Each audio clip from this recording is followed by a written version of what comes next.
लेकिन अभी तो चुनाव से खत्म हुआ है, होंगे आपके पास नहीं आए आश्वासन दे, लेकिन कर तो कोई कुछ नहीं रहा। ये देखिए किस प्रकार से जो है पार करना पड़ रहा है इस नदी को, काम तो ये हो जाए डूब कर, आधा डूब कर। ये किसान दो झोटे मर लिए, हर गेहूं की फसल बर्बाद हो रही।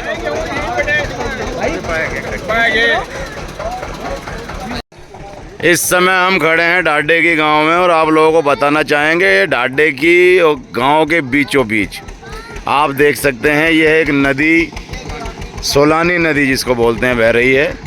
और इस नदी अगर देखा जाए अभी बरसात का समय नहीं, इन नदियों को बरसाती नदी बताया जाता है। और बिना बरसात के भी आप लोग देख सकते हैं किस प्रकार से लबालब यहाँ पानी भरा हुआ है। और जो लोग हैं, जो ढाडेकी के लोग हैं और ढाडेकी और आसपास के जो गांव हैं इसी पट्टी पर बसे हुए हैं, जैसे कुआखेड़ा वगैरह जो गांव हैं आगे पीछे, ये लोग मजबूर हैं इस नदी को पार करने के पश्चात अपने खेतों तक पहुंचने के लिए। तो आप लोग देख रहे हैं किस प्रकार से इसको जो है पार किया जा रहा है। इस विकट समस्या को लेकर पहुंचे हैं, आइए बात करेंगे सभी लोगों से। क्या नाम है आपका? मेरा नाम दीपचंद है जी। कौन से गांव के रहने वाले? ढाडे की डाना जी। अभी जैसा कि लोग बाग बता भी रहे थे और हमने सुना भी है कि अभी आपके साथ 1-2 दिन पहले इस नदी में कुछ घटना घटी थी जिसको सोलानी नदी बोला जाता है। क्या घटना घटित हुई थी?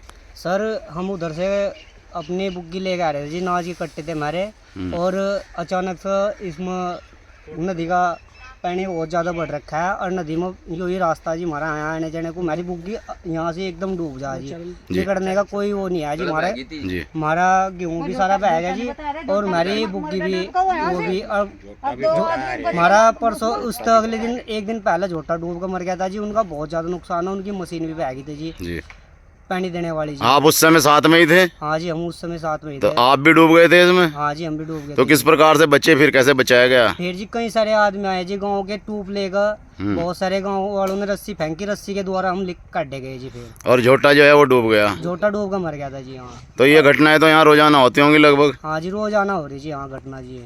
ठीक, क्या नाम है भाई साहब? चरण सिंह जी, थोड़ा आवाज़ बताइएगा। मैं ये पूछना चाह रहा हूँ, जिस प्रकार से ये समस्या है नदी वाली, आप सभी लोग परेशान हैं भाई यहाँ पर। जो स्थानीय विधायक आपके हैं उमेश कुमार जी, लगभग 3-3.5 साल उनको शायद बने हुए हो भी गया होगा और लोकसभा का चुनाव भी लड़ रहे थे वो इस बार, तो उन्होंने इस समस्या के लिए कुछ किया, आप लोगों के लिए कुछ कहा? कुछ नहीं करी जी, किसी गाँव में कोई सड़क नहीं दी, कुछ नहीं दिया जी।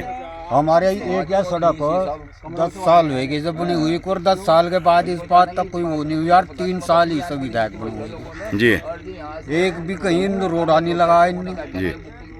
और चुनाव लोकसभा का लड़ने के लिए आए थे, तब भी तो कुछ वादे हुए होंगे? जब भी वादे हुए हुए जी, कोर्ट 2 पुल में बनवा दूंगा तारा जी, उसे वोट कहाँ तक दे दें इतनी जी, जो हम उसे बना के खड़ा कर दे। एक गांव के कब्जे का यह बात, हाँ पूरे जिले का इलेक्शन लड़ने वाले को तो पूरे जिले की वोट चाहिए जी, वो MP बनेगा और उसके बाद काम होगा, और उसके बाद काम होगा जी। वो ना भी हो जी, वो ना भी हो को जरूरी नहीं, वादे तो हुए होंगे। वो वादे तो कर रहे हैं, वादे कर रहे हैं और अपना चले जाओ। चलिए ठीक, धन्यवाद। देख लो, तो ये देख सकते हैं आप, इंसान के साथ साथ जानवर, ये कुत्ता भी देखिए किस प्रकार से तैर के जा रहा है इस पानी में। पानी का भाव तो कम है लेकिन पानी का जल स्तर बढ़ा हुआ है, जिसको लेकर किसान खासा परेशान है। नमस्कार दोस्तों, मैं मुनीश शर्मा। अभी हम खड़े हैं ग्राम ढाडेकी में और आज हमारे साथ हैं महिपाल सिंह जी, जो समाजवादी पार्टी के OBC मोर्चा के प्रदेश अध्यक्ष हैं।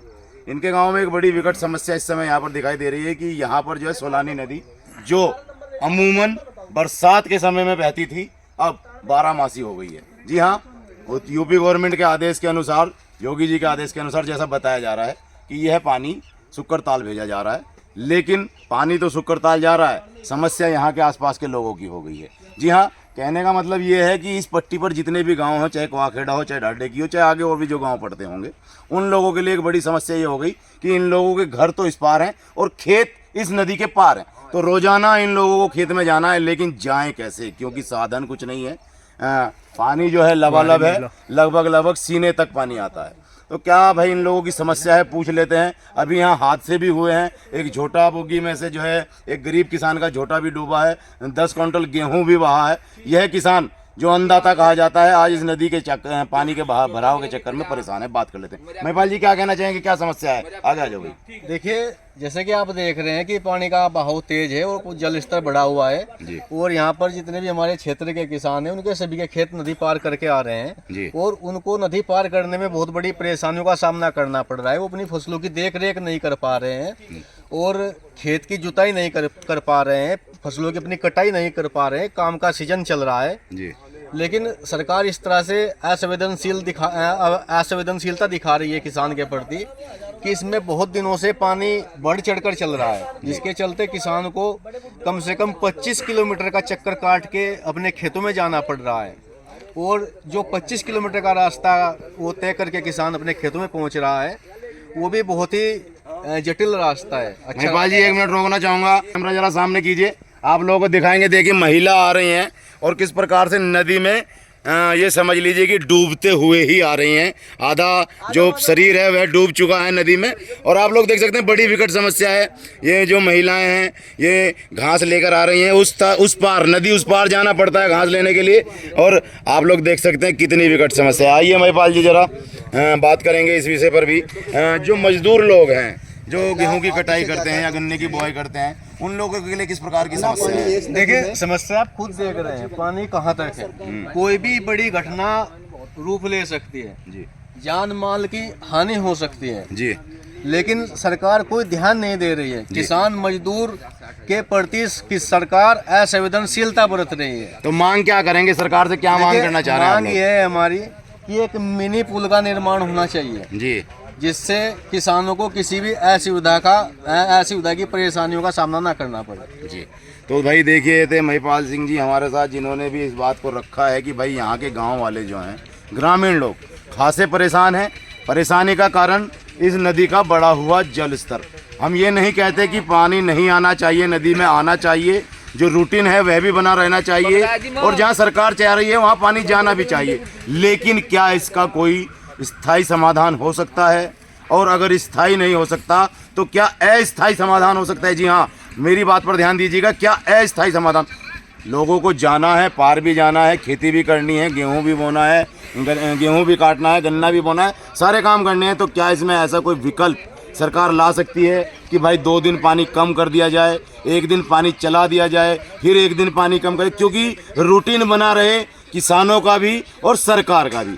तो हम लोग हमारे चैनल के माध्यम से सरकार को एक प्रकार से इन लोगों की जो अपील है वह पहुंचाना चाहेंगे, इस ओर ध्यान दिया जाए। क्योंकि जो स्थानीय प्रतिनिधि हैं उनके विषय में ये लोग बताते हैं कि भाई वो आते हैं, वोट मांगते हैं, उसके बाद कार्य नहीं होते हैं। चाहे वो सांसद प्रतिनिधि हों, चाहे वो यहाँ के विधायक हों, कोई भी हो, जनप्रतिनिधियों की बात चल रही है। तो सरकार थोड़ा इन लोगों का संज्ञान ले, ये किसान जो है इसको थोड़ा सा राहत दी जाए, क्योंकि आपदा ग्रसित क्षेत्र है ये। आप सभी को पता है कि पिछली बार कितनी वर्षा हुई थी, किसानों को मुआवजा उस आपदा का अभी तक नहीं मिला है और ये तो फिर भी बहुत ज़्यादा परेशान है। तो सरकार कृपया करके ध्यान दें लोगों